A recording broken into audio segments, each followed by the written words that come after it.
Arts class परिवार में आप सबों का स्वागत। आज हम लोग पढ़ने जा रहे हैं सरकार।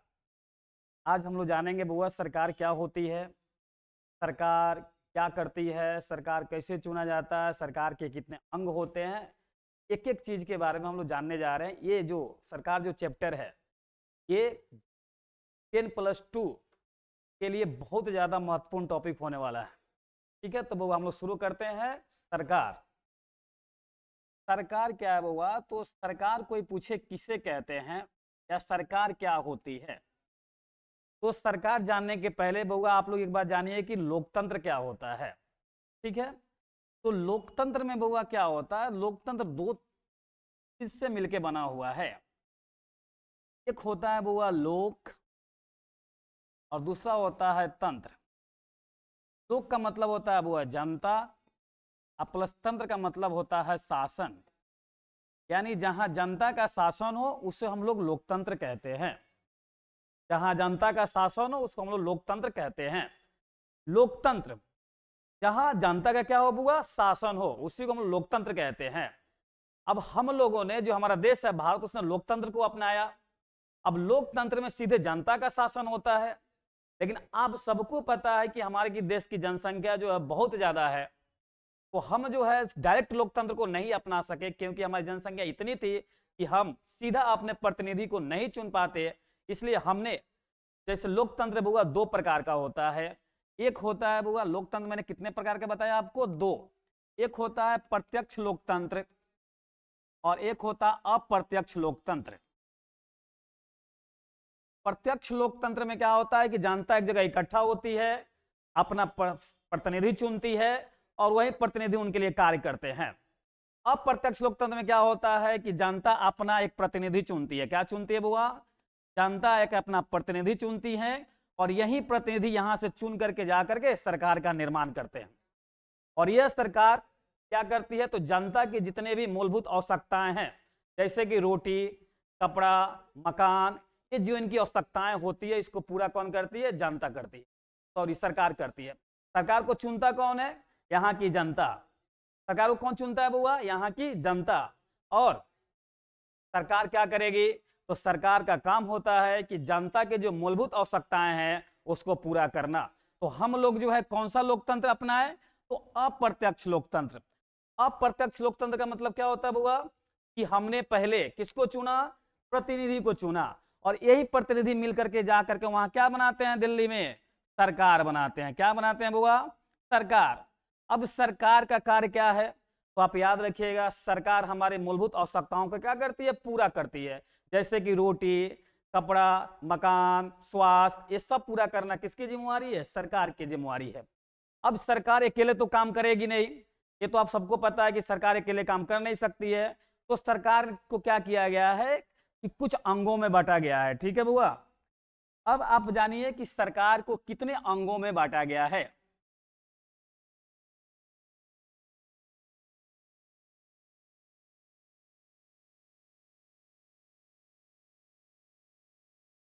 सरकार सरकार के बुआ तीन अंग होते हैं। कितने अंग होते हैं? तीन। याद रखिएगा, सरकार के कितने अंग होते हैं बुआ? तीन। एक अंग होता है जिसका नाम है बुआ विधायिका। क्या नाम है? विधायिका। दूसरा अंग का नाम है कार्यपालिका।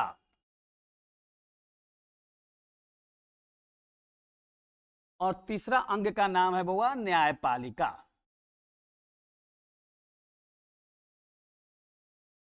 याद रहेगा बुआ, सरकार कितने अंगों से मिलकर बनती है? तो सरकार तीन अंगों से मिलकर बनती है। सरकार के कितने अंग होते हैं बुआ? तो सरकार के तीन अंग होते हैं। पहला अंग कौन सा है? विधायिका। दूसरा अंग कौन सा है बुआ? कार्यपालिका। तीसरा अंग कौन सा है? न्यायपालिका। अब जब तीनों अंग है तो कुछ ना कुछ काम तो करती होगी बुआ। तो जो विधायिका है इसका काम है, मेन काम है कानून बनाना। क्या काम है बुआ विधायिका का? कानून बनाना। कोई पूछे आपसे विधायिका कौन सा कार्य करती है, तो आप उसको कहिएगा कानून बनाती है। कार्यपालिका क्या करेगी? तो जो विधायिका कानून बनाती है, इस कानून को क्रियान्वित करना। क्या करना बुआ? क्रियान्वित करना। क्रियान्वित का मतलब होता है बुआ लागू करना। ये किसकी जिम्मेवारी है? तो कार्यपालिका के है। कानून कौन बनाया? विधायिका। लागू कौन कर रहा है बुआ? कार्यपालिका। और न्यायपालिका क्या करती है कि जो हमारा कानून बना है वो सही बना है या गलत बना है, इसकी वैधता की जांच कौन करेगी बुआ? न्यायपालिका करती है। अगर कोई कानून का उल्लंघन करता है तो दंड कौन देता है? न्यायपालिका देती है।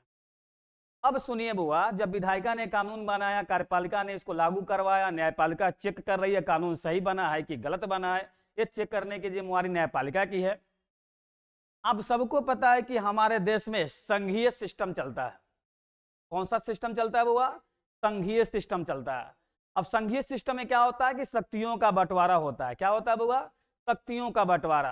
तो भारत में भी संघीय सिस्टम होने के कारण यहाँ शक्तियों का बंटवारा जो है केंद्र और राज्यों के बीच में कर दिया गया है। किसके बीच में किया गया है बुआ? केंद्र और राज्यों के बीच में। तो जब शक्तियों का बंटवारा हम केंद्र और राज्यों के बीच में कर दिए, तो आप सोच के देखो, तो कानून बनाने की शक्ति भी दो लोगों के पास हो गया, एक केंद्र के पास और दूसरा राज्य के पास। तो विधायिका कितने टाइप का होगा? दो टाइप का। कितने टाइप का होगा बुआ? दो टाइप का। एक होता है संघ की विधायिका और दूसरा होगा बुआ राज्य की विधायिका। एक संघ की विधायिका और दूसरा राज्य की विधायिका। उसी तरह एक संघ की कार्यपालिका होगी और दूसरा राज्य की कार्यपालिका होगी। उसी तरह एक संघ की न्यायपालिका होगी और दूसरा राज्य की न्यायपालिका होगी। ठीक है बुआ, कोई दिक्कत यहां तक? फिर से एक बार सुन लीजिए, रिकॉल करवाते हैं। सरकार किसे कहते हैं? तो कहिएगा सरकार एक ऐसी संस्था है जो क्या करती है, जितने भी हमारे मूलभूत आवश्यकताएं हैं जैसे कि रोजगार, स्वास्थ्य, शिक्षा, सड़कें, नाली इत्यादि को उपलब्ध कराना किसकी जिम्मेवारी होती है? सरकार की जिम्मेवारी होती है। सरकार कितने अंगों से मिलकर बनता है? तो सरकार 3 अंगों से मिलकर बनता है बुआ। एक होता है विधायिका, दूसरा होता है कार्यपालिका, तीसरा होता है न्यायपालिका। विधायिका का कोई पूछे काम क्या है बुआ? तो कहिएगा कानून बनाना। कार्यपालिका क्या करती है बुआ? तो जो विधायिका कानून बनाती है उसको लागू करवाना किसकी जिम्मेवारी? कार्यपालिका की जिम्मेवारी। न्यायपालिका क्या करती है बुआ? तो जो विधायिका ने कानून माना उसको लागू करवाना किसकी जिम्मेवारी है? न्यायपालिका की जिम्मेवारी है। भारत में संघीय सिस्टम चलता है और संघीय सिस्टम का मतलब होता है केंद्र और राज्यों की शक्तियों का बंटवारा। तो जब केंद्र और राज्यों की शक्तियों का बंटवारा किए तो यानी कानून बनाने की शक्ति जो होगा वो डेफिनेट है कि 2 लोगों के पास होगा। तो एक संघ के पास होता है कानून बनाने की शक्ति और दूसरा बुआ राज्य के पास होता है। अब जो संघ के पास है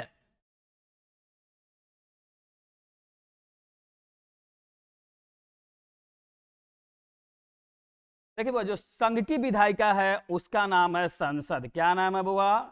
संसद। तो कोई पूछे कि संघ के विधायिका का नाम क्या होता है तो आप क्या कहिएगा बुआ? संसद। जो राज्य की विधायिका है उसका नाम है राज्य विधानमंडल। क्या नाम है बुआ? राज्य विधानमंडल। याद रहेगा। कोई पूछे कि संघ के विधायिका का नाम संसद, राज्य के विधायिका का नाम राज्य विधानमंडल। अब विधायिका का काम क्या है बुआ? कानून बनाना। उसी तरह कोई पूछे संघ की कार्यपालिका का नाम क्या कहिएगा? तो कहिएगा संघ के कार्यपालिका का, संघ के जो कार्यपालिका है वो कौन होते हैं? राष्ट्रपति। तो संघ के कार्यपालिका का प्रमुख, संघ के कार्यपालिका का मुखिया किसको कहा जाता है? राष्ट्रपति को। किसको कहा जाता है बुआ? राष्ट्रपति को। याद रखिएगा, भूलना मना है। संघ के कार्यपालिका के प्रमुख कौन है? राष्ट्रपति। अब राष्ट्रपति अकेले तो काम करते नहीं है, तो राष्ट्रपति के नीचे ही बहुत सारा लोग ऐसे होते हैं जो राष्ट्रपति के कार्यों में हाथ बटाते हैं। क्या करते हैं बुआ? कार्यों में हाथ बटाते हैं। अब राष्ट्रपति के नीचे कोई पूछे बुआ कौन होते हैं तो आप उनको क्या कहोगे? तो कहना बुआ कि राष्ट्रपति के नीचे जो होते हैं उनका नाम होता है उपराष्ट्रपति। क्या नाम होता है बुआ? उपराष्ट्रपति। इनके नीचे कौन? तो कहिएगा प्रधानमंत्री और उनके मंत्रिपरिषद और उनके मंत्री परिषद। याद रहेगा। और इनके नीचे कौन? तो कहिएगा महान्यायवादी। यानी भारत की कार्यपालिका कितने लोगों से मिलकर बनती है? तो देख लीजिए कितने लोगों से मिलकर बन रही है? तो कार्यपालिका, समस्त कार्यपालिका का हेड कौन? राष्ट्रपति। उनके नीचे कौन? उपराष्ट्रपति। उनके नीचे कौन? प्रधानमंत्री, उनके मंत्रिपरिषद। और उनके नीचे कौन? महान्यायवादी। तो कोई पूछे कि भारत की कार्यपालिका किन से मिलकर के बनती है, किन से मिलकर बनती है, तो आप कहना राष्ट्रपति, उपराष्ट्रपति, प्रधानमंत्री, उनके मंत्रिपरिषद तथा महान्यायवादी। और संघ के समस्त कार्यपालिका का प्रमुख कौन होता है? तो आपका आंसर होना चाहिए बुआ क्या? राष्ट्रपति। उसी तरह राज्य की कार्यपालिका की बात करें बुआ, तो राज्य की समस्त कार्यपालिका का जो प्रमुख होता है वो राज्यपाल होता है। कौन होता है बुआ? राज्यपाल। आपने ये देखा कि संघ के समस्त कार्यपालिका का प्रमुख राष्ट्रपति होता था, उसी तरह राज्य के समस्त कार्यपालिका का हेड कौन होगा? प्रमुख कौन होगा? राज्यपाल। और राज्यपाल के जो नीचे होते हैं वो होते हैं मुख्यमंत्री। कौन होते हैं बुआ? मुख्यमंत्री एवं उनके मंत्रिपरिषद, एवं उनके मंत्रिपरिषद।